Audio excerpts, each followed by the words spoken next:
Hello students, welcome to EPG Pathshala. I am Dr. Savita Sharma from University of Delhi.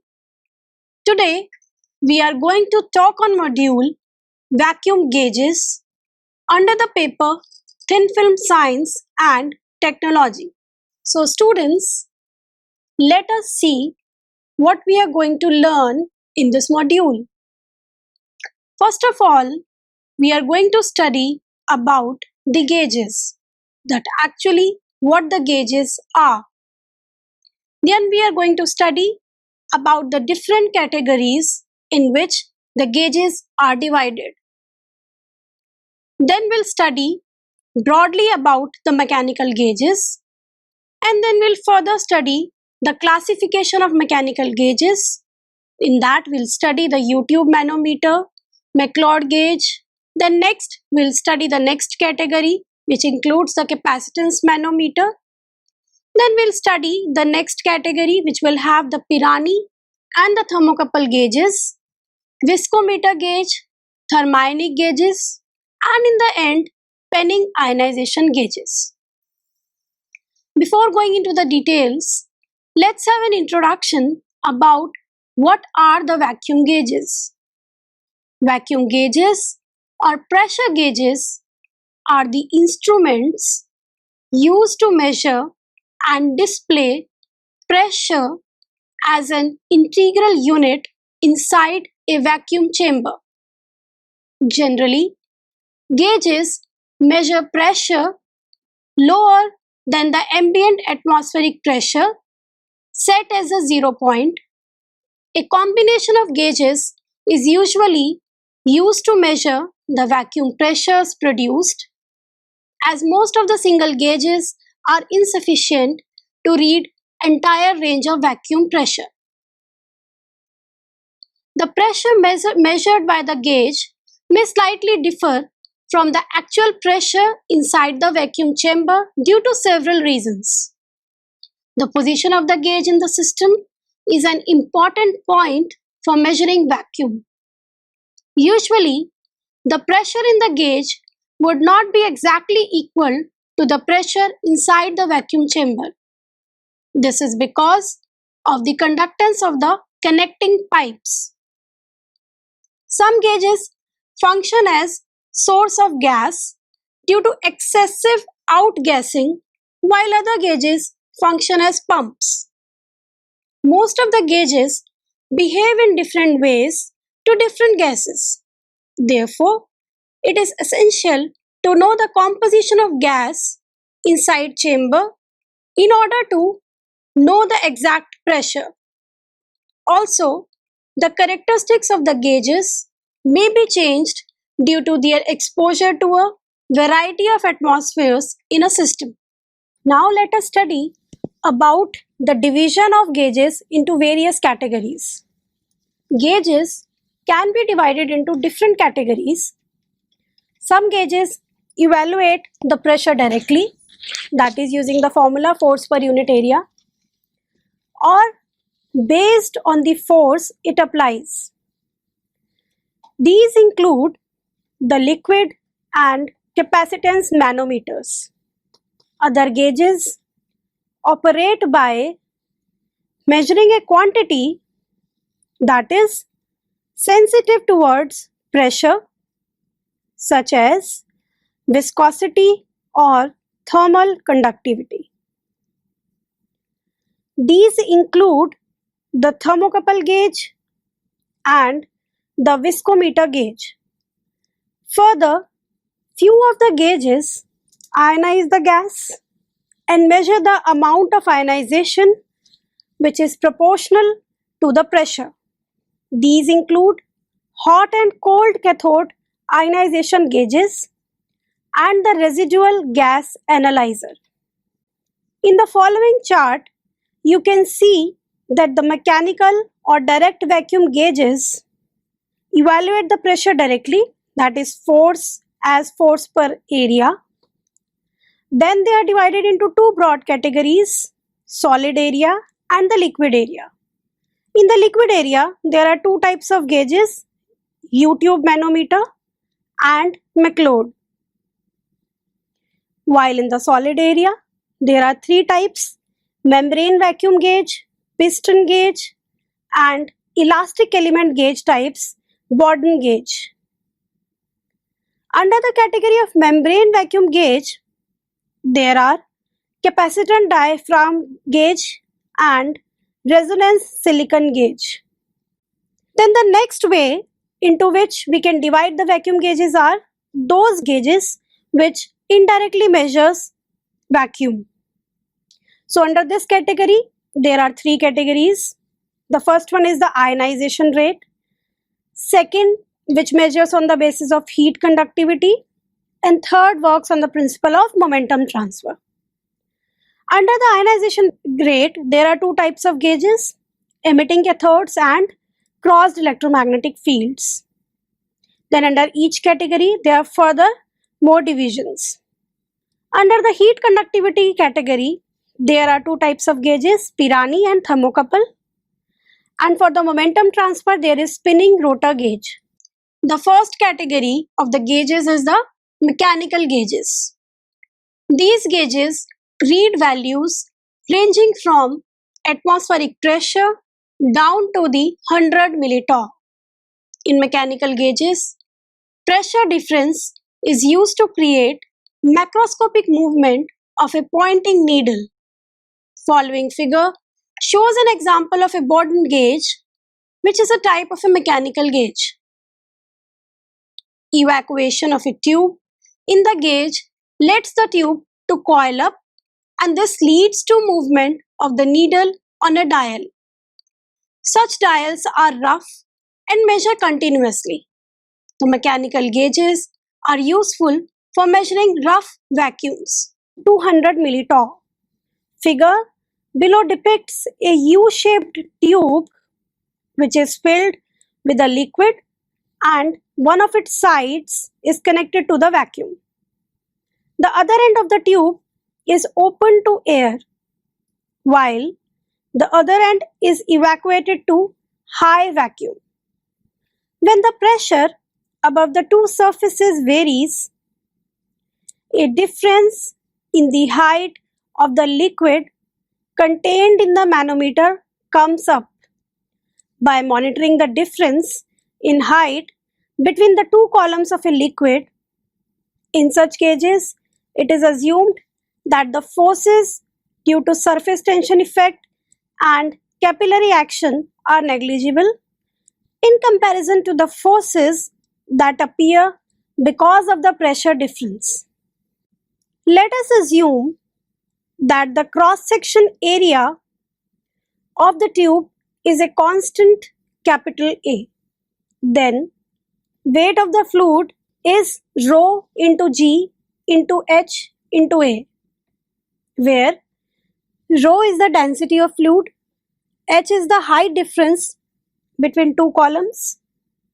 So we can write as P into A minus P naught into A is equals to rho into G into H into A, or P is equals to P naught plus rho into G into H.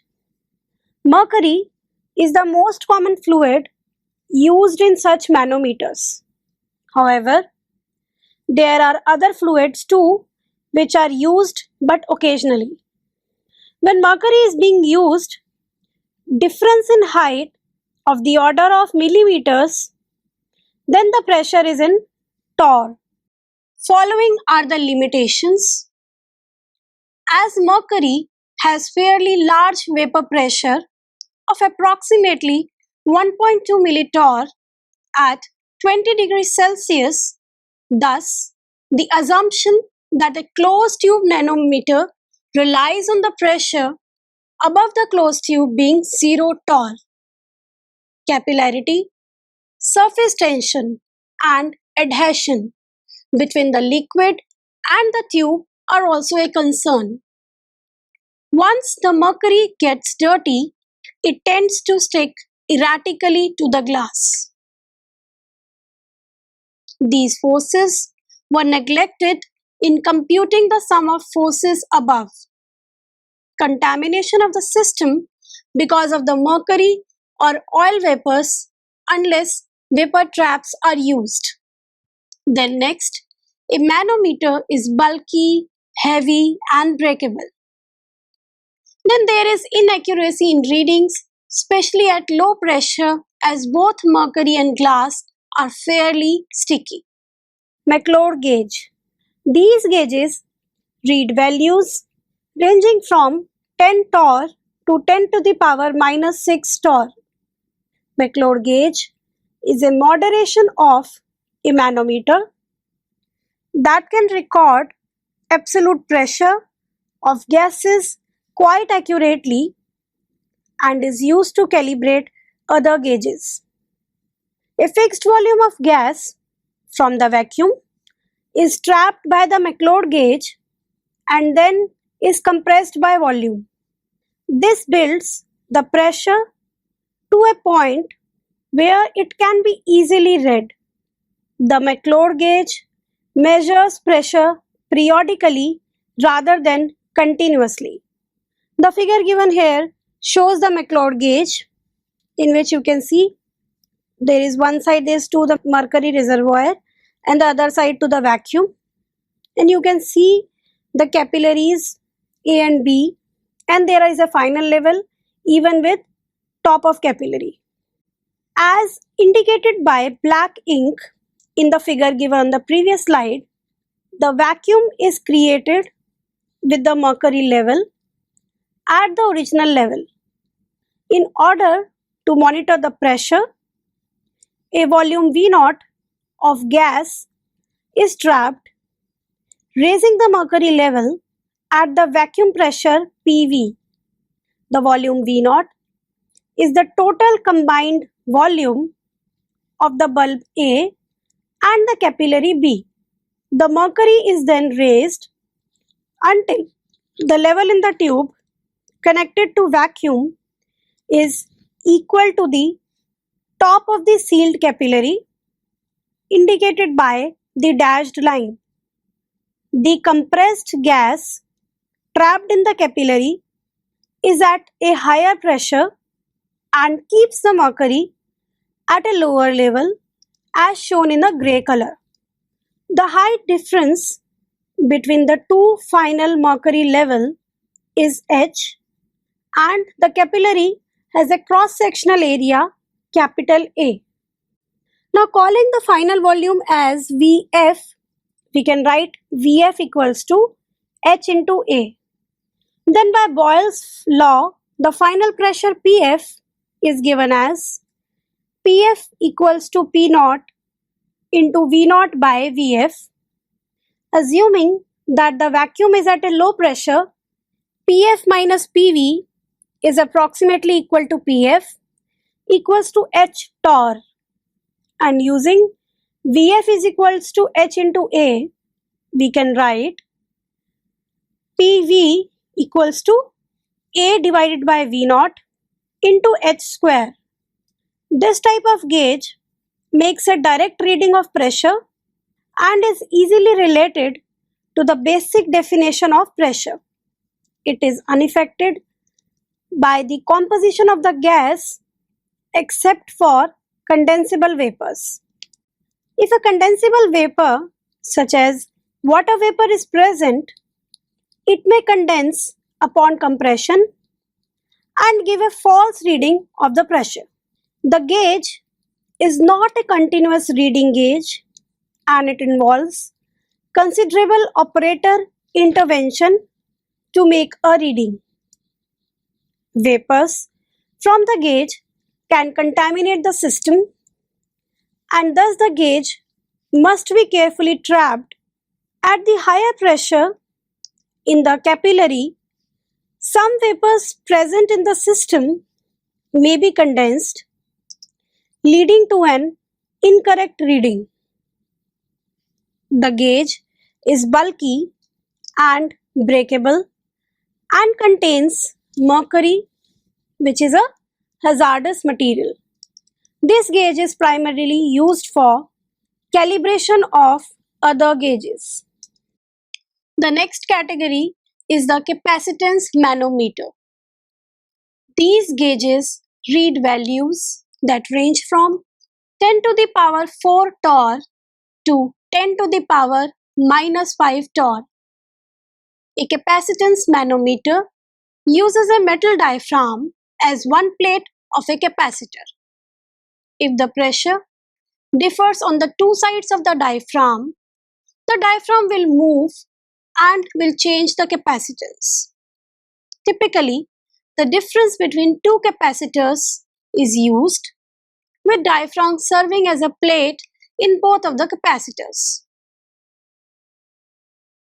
Absolute pressure units use a sealed chamber on one side that, through the use of jetters, can be maintained at about 10 to the power minus 6 torr.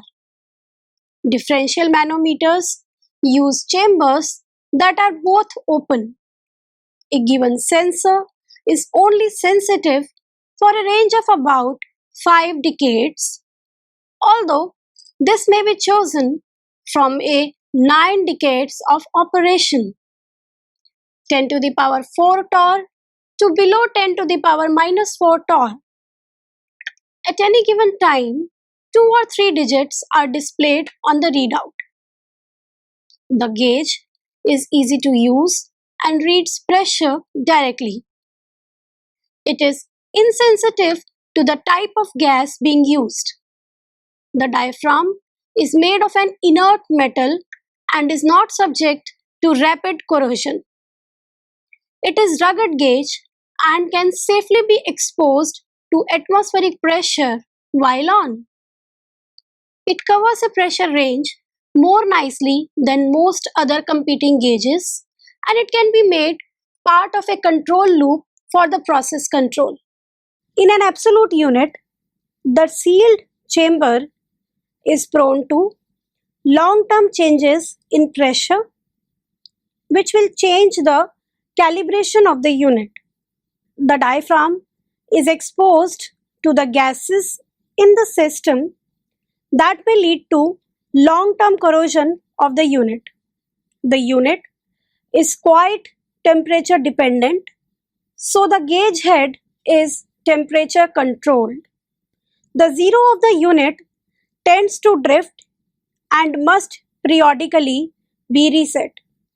You can see in the figure given below, there is a sealed chamber. One end is going to the vacuum. Then there are the two fixed electrodes, and between them there is a flexible electrode, which is the diaphragm. The next category of gauges are the Pirani and thermocouple gauges. The range of these gauges is from 100 torr to 0.1 millitorr. Both Pirani and thermocouple gauges work on the same principle. That is, a wire carrying an electric current will heat up until it reaches an equilibrium temperature. Joule heating in the amount I square into R is produced by a current passing through a wire of resistance R. The wire will increase in temperature until an equal amount of heat is removed from the wire. The heat losses from the wire can occur via convection, conduction, or radiation. At high pressures, convection dominates and the wire stays cool. The convection is not very pressure sensitive. In the pressure range of about 200 torr to 0.1 millitorr, conduction dominates and the heat transfer is very pressure sensitive. It is most common to use the gauge to measure pressure in this range. At low pressures, the heat loss is due to radiation, that is pressure insensitive. As the heat balance changes, the temperature of the wire changes and hence the resistance of the wire also changes. By measuring either the temperature of the wire or the resistance of the wire, we can determine the pressure. The Pirani gauge measures the resistance, usually at constant current, while the thermocouple gauge measures the temperature of the wire. Both readings are quite non-linear with pressure, and the gauges are calibrated by the manufacturer. In the constant current mode of operation, the useful range is 1 torr to 10 to the power minus 4 torr. By using a Pirani gauge and keeping the temperature or the resistance constant, the high pressure limit can be raised to about 100 torr.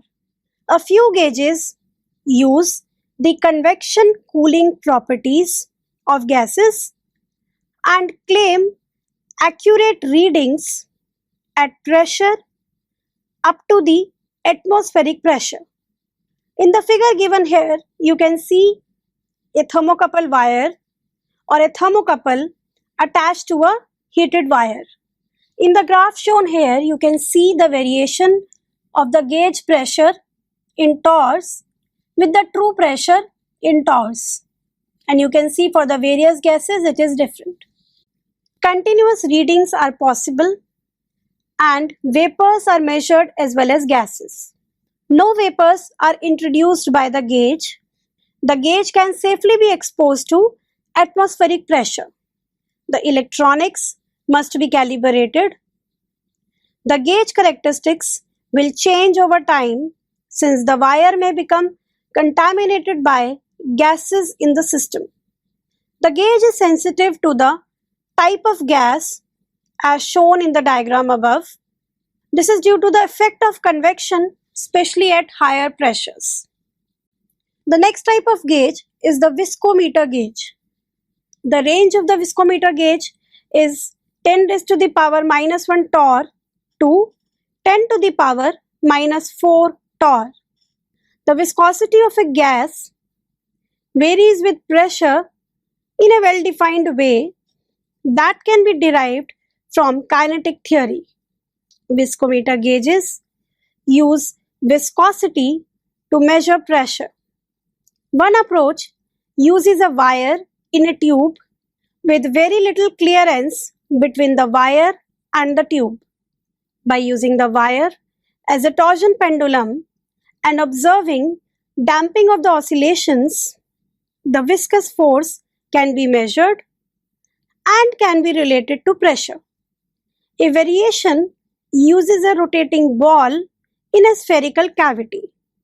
The viscometer gauge is used to calibrate other gauges. It is quite accurate down to very low pressures.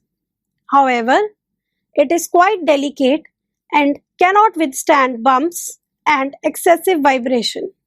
It is an expensive gauge. The next category of the gauges is the thermionic hot cathode ionization gauge.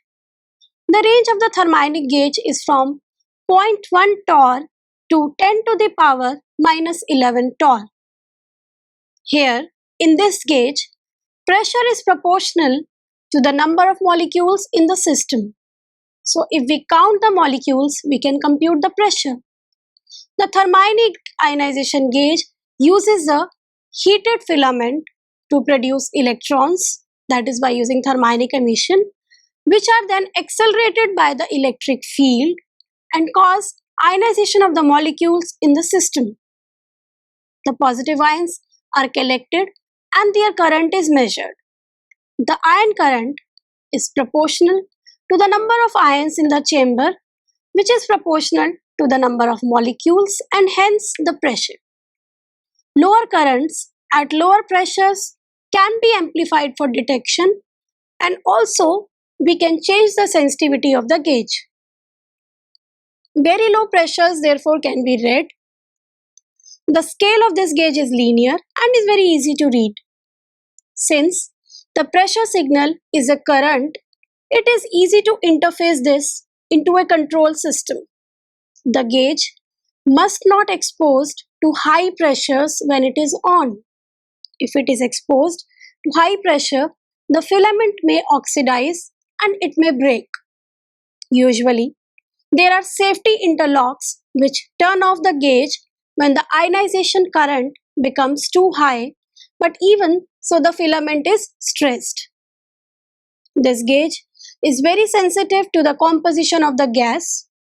Lighter gases, helium, hydrogen, H2O, will read low, while the heavier gases, that is nitrogen, carbon dioxide, argon, will read high. The determining factor is the ionization energy of the gas species. The next type of gauge is the penning or the cold cathode ionization gauge. The range of the penning gauge is from 10 to the power minus 3 torr to 10 to the power minus 13 torr. Electrons are emitted from a cold cathode, that is at room temperature, when a large enough voltage is applied. If the electrons are accelerated with the same field as was used to pull them out, we can have energetic electrons capable of ionizing the gas in the system. We increase the mean free path of the electrons by applying a magnetic field.